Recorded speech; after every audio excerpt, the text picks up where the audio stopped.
Even in the toughest economic times, your talent and experience still has value on the open market.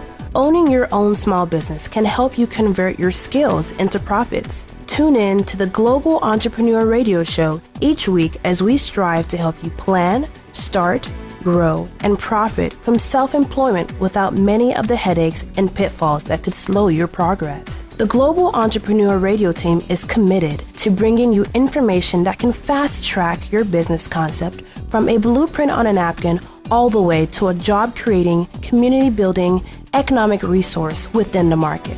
Our resource partners are committed to providing support along your journey. Never take another business step feeling alone again. Together, we can rebuild our economy one small business at a time. Ironically, the smart employee often receives more work and less pay, while the smart entrepreneur ends up earning more money from less work. Which is more appealing to you? On Saturday, March 19th, you will have the opportunity to experience the E to E transition. Your experience and talents will always have a value in the marketplace. This private 2-hour group training session will literally show you how to convert employee skills into entrepreneurial wealth. We go beyond small business talk. This is about real-world opportunities that need your expertise, and they are willing to pay you for it. To register for the Saturday, March 19th training session, visit e2etransition.com or call 1-888-380-4249. This is one investment you will not regret.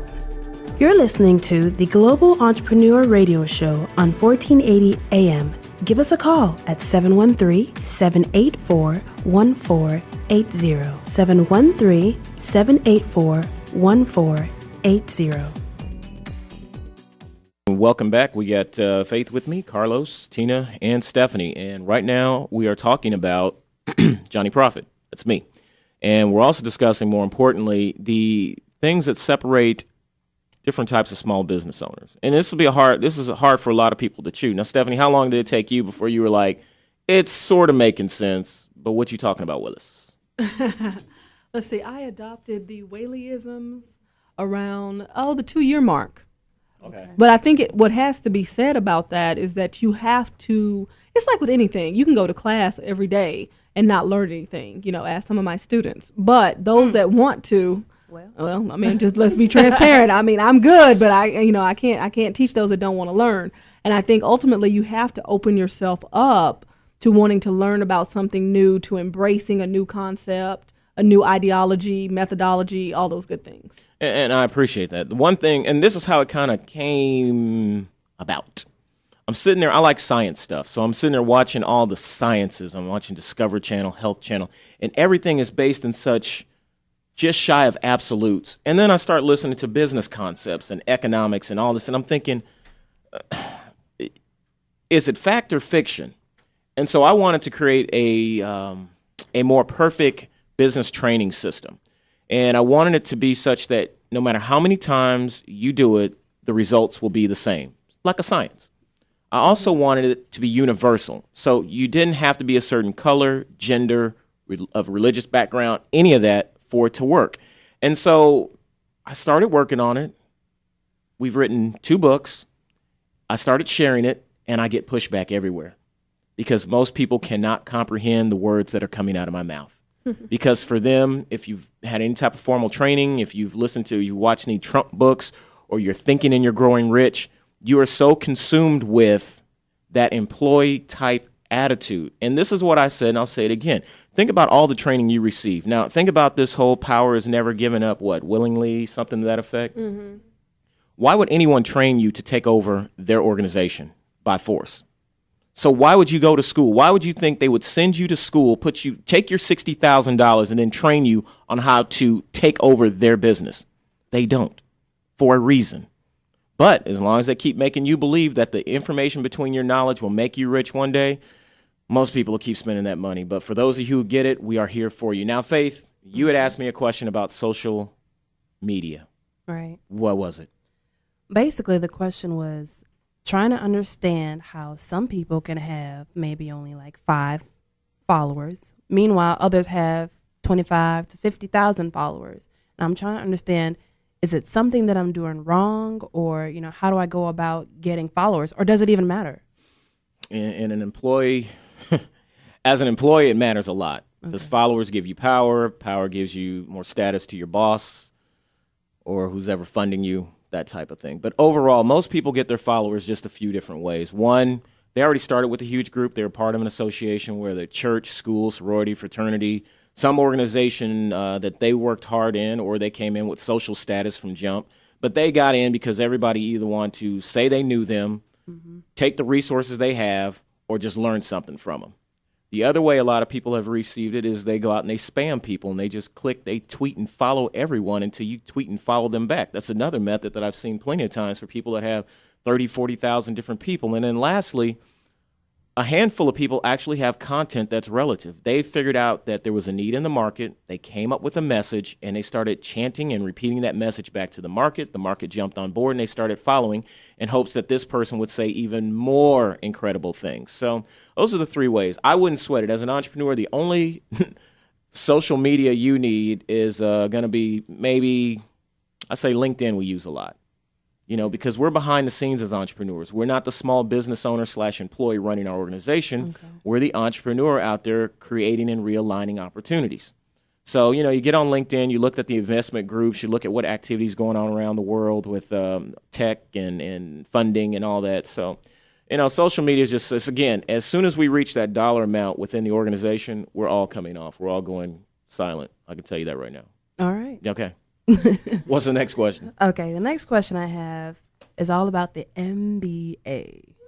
Everyone says, hey, in order to make it in business and everything, you have to have your MBA. And I've just struggled. We got one in the house here too. Hi, Steph. I'm all for them. I love y'all. Yeah, I get a lot of flack for knocking the word MBA, and I'm not knocking the actual Master's of Business Administration. I'm knocking how people use it as though it's like some be-all to learning and understanding business. Again, if I were a owner of indentured servants, why in the world would I train you again to run me out of my house and take over? So MBA programs I found, because I've been through quite a few of them, I must admit, curriculums and all that, really started centering themselves around finance. And so that led to even more problems in the market, because so now the best minds were no longer used for health, energy, even social. It was used in finance. So they give you all these neat ways to go out there and just do wonderful magic things with finance. And so when we look around and we see all the issues we have, it's because somebody with a lot of brains had an MBA with a background in finance, and they figured out how to take all my hard work and leverage it 10, 15, 20 times. Okay, well, I see a little bit of a look of disgust on Stephanie's face. Stephanie, do you care to explain what that look means, what you're thinking? How dare you speak about my MBA I don't like think that. it was disgust. I think that, this is fair and balanced. Absolutely. And I tell my students this all the time. I only have an MBA because I wanted to teach. Amen. I didn't, I love when you're sitting in class and they're like, and yes, when you go to start your business, and I'm sitting there going, dude, I've had a business since I was 13. There was no MBA when 9. Since, all those years, 25? Don't tell anyway, you. Yeah, never mind. All those years, anyway.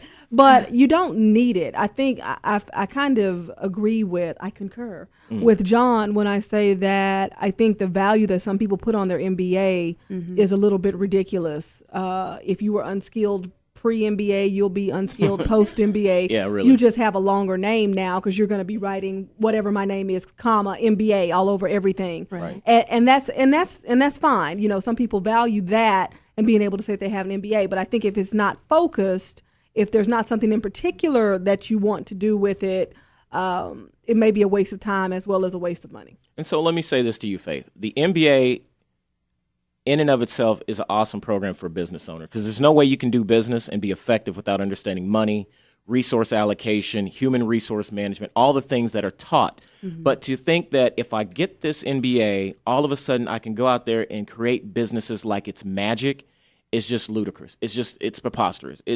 You just need to go somewhere with that and never think it again. And so I know a lot of people with MBAs that are still out here trying to figure out what they're going to do with their lives. Right. And I know a lot of people without MBAs that are doing big things with their life. And I think that makes a lot of sense, because as you're saying that, I am a registered nurse by trade, and I compare it to graduating from, nursing school. That doesn't mean you're just going to go up in there and start doing surgery or helping with, delivering We babies. hope not. Well, we definitely would hope and pray Really not. do. But I guess it's essentially the same. Even though I have the degree, I have to get trained in the specialty. Right. So I guess that's kind of similar to having your MBA. Just because you have your MBA, it's just that. Now, I love it when people that have a specific talent, hard talents, and I think things in the science field, even in the psychology field, medical, I think if you're going to go into business, an MBA is something you need to pursue, okay? But don't come to me talking about you have an MBA and you want to be a small business owner, but you work at XYZ company. I'm not impressed. It's that simple, because that means all that information between your head, you're doing absolutely nothing to make yourself rich. Okay. So what's the next question? All right. Okay, so there's no denying that I am a female. Yeah, so that automatically makes me a minority, right? Sure? Either that, you got a very Last soft time voice. I checked, Okay, right? So, being a female automatically makes me a quote unquote minority. Yes. And, I just wonder, should I focus on those businesses that are focused on minority owned, blah, blah, blah? Or should I be looking, towards other opportunities that are more wide based? Well, for the employee-based small business owner, I think you should build on that minority status. However, as an entrepreneur, we don't. The market does not care if you're red, green, purple, brown, male or female, reptile. What it cares about is you have a deliverable. Okay. And so what I find is when people start sticking themselves behind titles and badges, it really limits them and what they have access to. For instance, when you're thinking about a few billion people around the world that don't even know you exist yet, but you're struggling to get a few contracts with some folks that are dangling them out in front of you like there's big stuff going on. And you're thinking you're going to jump through hoops and claim to be something other than a human being to get this business, when in reality, you could have taken your solution abroad and, they welcome you with open arms because you cared about them. So I don't knock minority business stuff. Okay. But in the world of entrepreneurship, we don't apply it. We don't acknowledge it. We just walk right past it. Okay. So, all right. Well, here's this question I just have to ask because I have to admit I am guilty of doing this myself. I was all excited. I was going to start my new business and everything. And I went and made business cards and then didn't really have anyone to give the business cards to. But I'm just wondering, right now, I know you say that you don't hand out business cards, but overall, do you feel that business cards are, an asset or something that's negative? They're pretty for the employee-driven mentality. Small business or business cards are a necessity because you're a salesperson basically, and you're out there trying to make it happen. So what I'm gonna do is I'm gonna go to break, and I'm gonna come back and give you one good reason why you should not be out there throwing business cards at folks. All right.